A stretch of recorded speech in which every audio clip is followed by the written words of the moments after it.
Hi, my name is Chris Kurlock.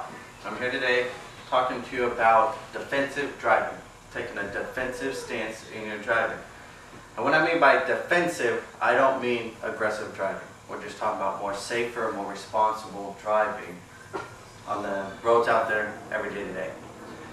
In 2007, the U.S. Census Bureau has stated that there were over 37,000 fatal accidents. That's just fatal accidents in 2007. Now that is a very large amount of numbers. And what can we combine that to? Those numbers are combined from DUIs, distracted driving, weather, all different types of things, all combined into one. The average cost per driver for accidents per year is about $1,000 to recover from. That is every single American within the United States, $1,000 per person for the average year. We're talking this upward is, combine everybody, we're talking $1,000 per American within the United States. Combine all that together, we're looking at well over $164 billion a year that us as Americans spend, regardless if you drive or not. That's coming into taxes, trying to get these things paid for. When accidents happen, police got to get paid, ambulances got to get paid, roads got to be fixed, everything. Everybody's got to get paid. Got a few pictures. I'm going to talk to you today, help on my PowerPoint here. Got a couple pictures of the type of accidents that are happening on nowadays, things that happened in the past.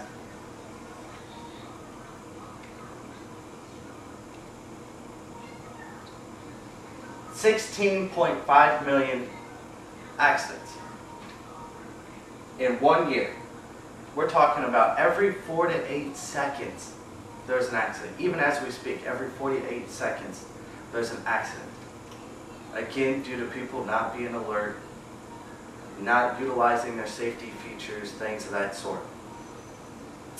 1990 to 1996, it was stated that there was just of 30,000 accidents that happened in 2003, that 10,000 of those accidents were due to wearing seatbelts. Simply wearing seatbelts. 20,000 lives were saved due to wearing seatbelts, and I'm going to go into this a little later on when I go over the safety features. 20,000 lives saved due to seatbelts. 10,000 lost. Going half and half, we'll play both sides for this right now. Couple more pictures for you. Let's go over safety features of a vehicle. Most cars, back in the day, cars weren't built with seat belts, things of that sort. Nowadays, cars are being manufactured. There's actually a standard list for the type of safety features that are on a car. Seat belts is the biggest one. Utilizing seat belts. Big thing. The moment you get in your car, that seat belt should be the first thing that goes on. Even if you have passengers, make them wear their seat belts. As I told you, 10,000 lives out of 30,000 were caused due to wearing your seatbelt, fatal deaths, just by wearing your seatbelt. 20,000, which is a lot larger number, actually lived due to wearing their seatbelts. You can play it, oh, seatbelts do kill. Yes, they do. We're not arguing that point, but we're arguing that seatbelts do save more lives than they do kill. Seatbelts is the biggest thing. Let's go on to some of your other safety features on your vehicle. You have your lights.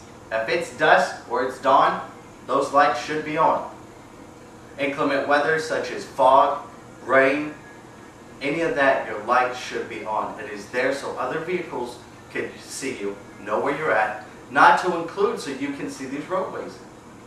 Lines, things of that sort. Turn signals is another big thing. I never see people utilizing turn signals the way that they were designed for. Turn signals are used for many different things. Not only to indicate the vehicle behind you of what you're about to do, but also utilized for the person in front of you. Person in front of you is turning right, turn your signal on. That's letting the vehicle behind you know that either you or the car in front of you is planning on turning right. they could have a much bigger reaction time. The drivers behind you, in front of you, side, whatever it may be, are reacting to your action. Whether it be braking, turning, swerving, they are reacting to your actions. The bigger time that they got to react, the better. Seatbelts, road rage. Road rage is a big thing. We've all been in those situations where people have cut us off, you know, merging from one lane to another, just pull themselves in there. Accidents happen that way. And what we mean by accidents, we're talking people who, what do you want to do when someone cuts you off? Everybody wants to flip them off, start cussing out one another, try to speed up, and no, that is not the answer. It's not. So it happened, nobody was hurt, go about your business. That road rage is a major, major thing. And I don't even understand why. I really don't. You know what? Take a few seconds, allow that person to merge over. There's nothing in this life where we can't slow down a minute, make it a little safer on those roadways, not for only yourself and your passengers in that vehicle, but along with everybody else. Responsibility. Responsibility is a big key. And what I mean by responsibility, I am talking about no drinking and driving. Drinking and driving does not mix by any means. We are talking about impaired driving, such as drugs. By any means, not a great thing. And what most people don't realize is another major indicator of impaired driving is emotional distress. Emotional distress is a form of impaired driving. You know, you just got into an argument with your mother, your significant other, school's not going well, work's not going well, you're not sleeping, emotional distress. It is impaired driving.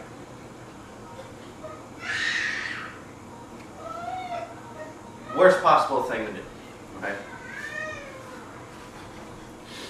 One major thing that you should leave here with that, or leave here today knowing, is that you are not driving one vehicle. By any means are you not driving one vehicle.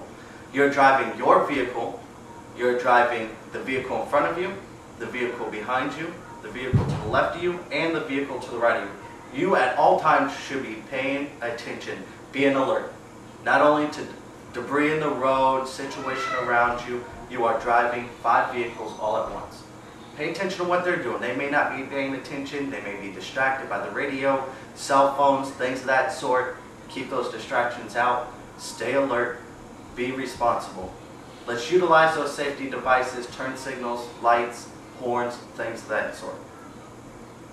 Again, we want to move from what we're doing today in society and going to a more defensive driving. Let's teach our kids these things.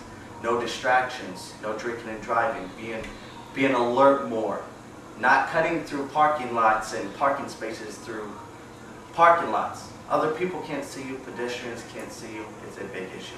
Let's take a bigger defensive driving stance. Let's lower those numbers of accidents, how much money we put out each year for those accidents, deaths. Nobody wants it. I don't want it. I don't want to see my family members hurt. I don't want to see anybody hurt because they're being stupid behind the wheel of their vehicle.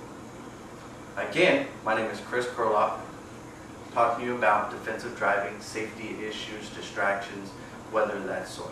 At this time, does anybody have any questions for me? No?